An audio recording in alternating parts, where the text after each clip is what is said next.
월 매출이 뭐 넘게 난다고. 네. 그럼 연이면 넘은 거 아니야? 네. 몇 그렇죠. 살이죠?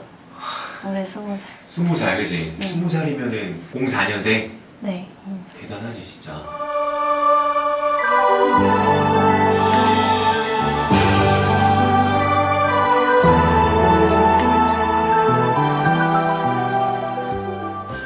요새 사업은 어때? 사업이 매출이 나오려고 해서 좀 편하게 하려고 하다가 또 갑자기 다음 계절 상품도 준비해야 되니까 계속 준비하고 있죠. 잘 되고 있잖아. 지금은 잘 되고 있는데 그치. 계속 잘 돼야 되니까 어. 네, 다른 상품도 준비하는 것도 있고 마음이 편하진 않아요. 그러니까 월 매출이 뭐 1억 넘게 난다고. 네. 지금 그럼 연이면 10억 넘은 거 아니야? 네.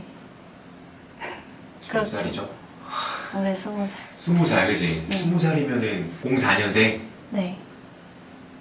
대단하지, 진짜. 네. 근데 너가 그 부동산 투자를 하고 싶은 마음이 간절하고 네. 특히나 이제 경매로 매입하는 거를 원하니까 그쵸. 이 부투스쿨에서 네. 이걸 컨텐츠 겸 네. 실제 이제 찐 사례로서 네네네. 뭐 다마고치 이런 거 유행했었잖아. 네. 그래서 그 컨셉으로 해서 한번 쭉 보여주면 네. 너무 좋아할 것 같아가지고 네. 그러니까 부동산 투자를 네. 하고 싶은 마음이 지금도 많이 있는 거야? 그쵸. 이게 막상 혼자 하려고 하니까 안 되더라고요. 공부를 해도. 그치. 네. 그게 좀 커서. 나도 되게 빨리 했는데 내가 21살에 했거든? 넌 지금 네. 20살이잖아. 그렇죠. 다들 하는 주식이나 이런 거는 좀 혼자 공부하고 해도 상관이 없는데 뭐 돈이야 바로 뺄 수 있고 이런 느낌인데 부동산은 그런 게 아니잖아요. 한 번 첫 물건을 할 때 잘해야 된다 이런 말도 많으니까 그래서 혼자 하려고 해도 좀 부담감도 있고 어쨌든 갖고 있는 자금이 묶이게 되는 거니까 그래서 결정 하나 할 때마다 좀 걱정이 되더라고요. 그치. 혼자 하려면. 지금 그러면 얼마를 모은 거지? 지금은 그래도 부동산 시드로 생각하고 있는 건 한 5천 5천? 정도로. 그 5천을 너가 모은 거야? 그쵸. 누구한테 맡아. 아이, 모아야죠. 다들 너 얘기를 되게 궁금해 할 거야. 네. 20살에 네네네. 도대체 이 사람은 뭘 해온 거길래 스마트 스토어도 고등학교 때부터 했고 네, 1학년 때 어. 했어요. 그럼 지금 이제 종잣돈이 5천만 원 정도 있고 네. 그럼 내가 도와줄 테니까 네. 그리고 나 말고도 우리 여기에 이제 좋은 멘토분이 또 계시단 말이야. 네네네. 같이 도와줄 테니까 한번 해볼래? 당연히 해야 되는 거 아니에요? 당연히? 네. 아니, 언제 이거를, 음. 이런 걸 해봐요. 혼자 절대 저는 못할 것 같아서 계속 미루고 있는 타임이었거든요, 지금이. 이러다가 그냥 아예 올해가 끝날 것 같아서 지금이라도 해야 되는 게 맞지 않을까. 잘할 수 있을 것 같아. 당연히 잘해야죠. 그치? 1대1인데 그치? 1대1도 못하면 그치? 네, 당연히 해야죠. 그래서 그 과정을 네. 뭐 이렇게 영상으로 담아서 네, 또 생생히 우리 부투스쿨 구독자분들께 보여주자고. 알겠습니다. 각오 한번 얘기해줘. 20살도 낙찰받을 수 있다. 내가 물론 도와줄 거고 네. 멘토분이 같이 도와줄 건데 네, 그래도 어쨌든 너가 스스로 그럼요. 좋습니다. 최대한 스스로 할 수 있도록 좋아요. 하겠습니다. 그래서 우리 이름 나의 부투일지 네, 우리 유진님 네, 기대를 해보도록 하겠습니다. 네. 안녕하세요. 처음 뵙겠습니다. 저는 부비게이터라는 필명으로 활동하고 있고 부동산 투자한 지는 이제 7년 정도 됐습니다. 부동산 경매를 좀 주력으로 투자를 좀 많이 해왔고 아파트부터 공장, 지금은 이제 건물 투자까지 같이 겸하고 있는 투자자고요. 저도 이제 부동산 경매를 조금 오래 하다 보니까 강의나 이런 것도 좀 하고 있었고 이렇게 또 유진님하고 같이 좋은 결과 내려고 이렇게 도움을 드리러 왔습니다. 잘 부탁드립니다. 자, 우리가 이제 유진이 나의 부투 해방일지 그렇죠. 프로젝트를 시작을 할 거고 앞으로 어떤 단계를 밟게 될지 브리핑 겸 전략 회의를 하려고 이렇게 모였고요. 부동산 경매 투자에는 총 7개의 단계가 있거든. 첫 번째부터 보면 물건 검색과 권리 분석 단계가 있고 그다음 쭉 뭐 2, 3, 4에서 수익 실현까지 가는 거야. 직접 겪게 될 거고 우리 부비게이터님이 옆에서 도와주실 건데 네. 혼자 하기가 벅찰 수 있으니까 그 앞서서 이제 큰 전략 회의를 한번 하려고 모였고요.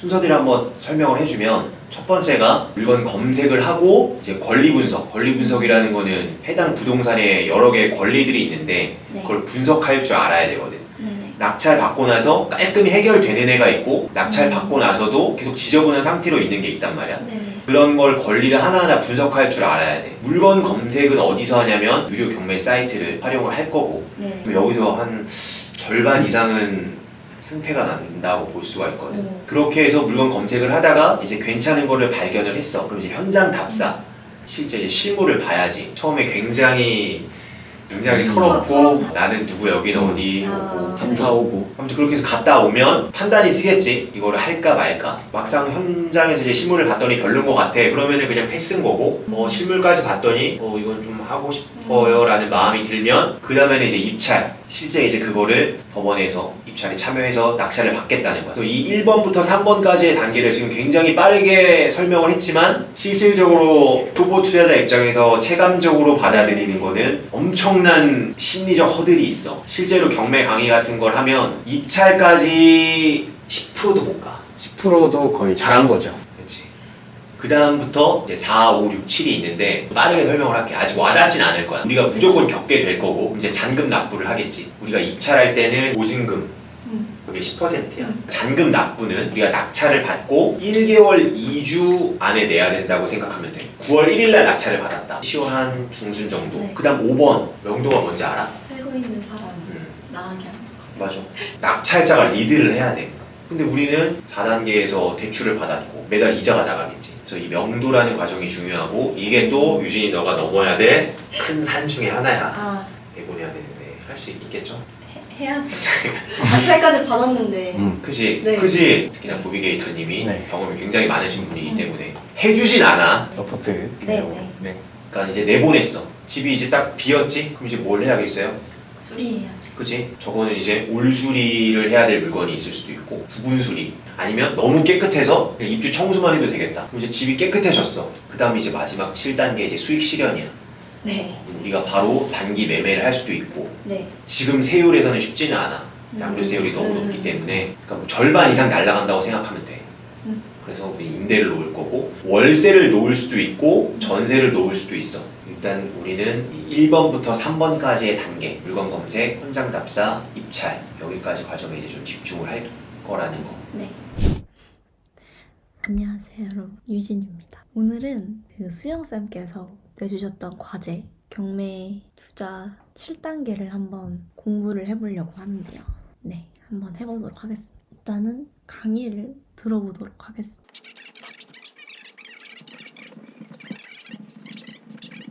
근데 이게 그때 들었을 때도 그렇게 생각을 하긴 했는데 이게 아무리 7단계가 있다고 해서 뭐 명도가 어렵다 이렇게 많이 들었긴 했어요. 그래도 1단계인 이 물건 검색이랑 권리 분석이 가장 중요하지 않을까.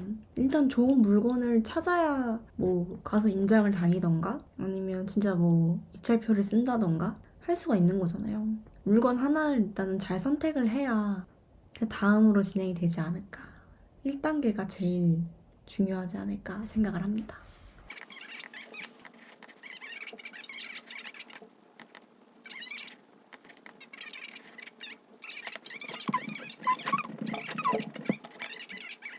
어렵네요. 그래도 저한텐 수영쌤과 멘토님이 계시니까 정말 이런 기회 쉽지 않다고 생각을 하거든요. 그래도 운 좋게 온 기회인 만큼 최선을 다해서 임해야 되겠죠. 입찰표도 잘 써야 된다는데 손 떨릴 것 같아요. 이거 쓸 때.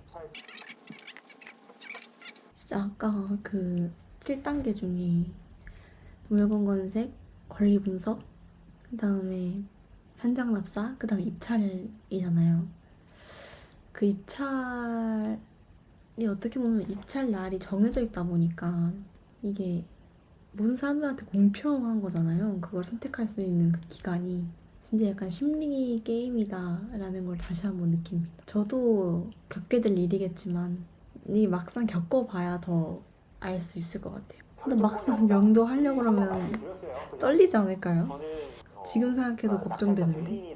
그래도 명도를 한다는 건 낙찰을 받았다는 거니까 1단계는 통과했다고 볼 수는 있겠지만 말씀해주시는 것처럼 명도도 있고 또 잔금 납부도 맞춰서 해야 되고 어쨌든 저희의 가장 큰 목표는 수익 실현이니까 그쵸? 시간을 지체하면 안 되겠죠? 오히려 저한테 그게 더 독이니까 최대한 빨리 해야죠.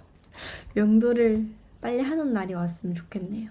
7단계 말로만 들으면 아 이렇게 하고 넘어갈 수는 있겠지만 이게 막상 겪게 되면 저도 어떨지 기대가 되는데 일단 빨리 좋은 물건 낙찰 받는 걸로 다 일 끝나고 저녁 시간에 시간 내서 공부를 해봤는데요. 전문가의 말을 듣고 열심히 임하도록 하겠습니다. 아무튼 최선을 다해서 이 프로젝트에 임하도록 하겠습니다. 화이팅! 이 두 개가 이제 우리 실제 입찰 물건이야. 네. 이제 실전이야. 그래서 첫 스타트 이걸로 끊을 거고 웬만하면 여기서 한번 승부를 보는 걸로.